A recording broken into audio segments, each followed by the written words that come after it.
Как вы знаете, в соответствии с... Өкмөт жөнүндө конституциялык мыйзамга өзгөртүү киргизүүнүн демилгечилеринин бири депутат Узарбек Жылкыбаев. Анын айтуусунда толуктоо министрлер кабинетинде бекем тартип орнотууну максат кылат жана өкмөттүн чечимине макул болбогон чиновникти жумуштан бошотууга премьер-министрге мүмкүнчүлүк берет. Премьер-министр менен мындай айтканда пикир келишпестиктер боло берсин.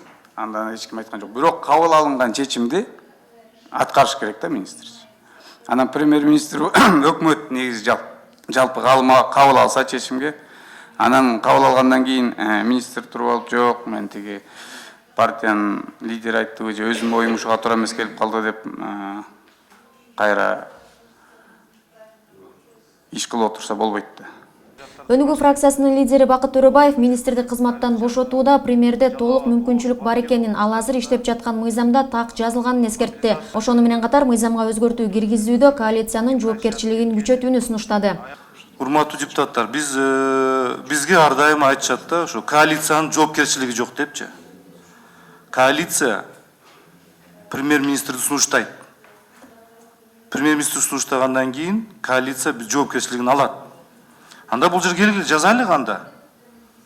Премьер-министр эгерде бошотуу сунуштамасын берсе, анда коалициянын аркылуу бошотуу сунуштамасын берсин. Ошондо биз коалиция жоопкерчиликти алабыз мойнубузга. Жыйынтыгында депутаттардын түрдүү пикирлеринен улам комитетте мыйзам долбоору колдоо тапкан жок.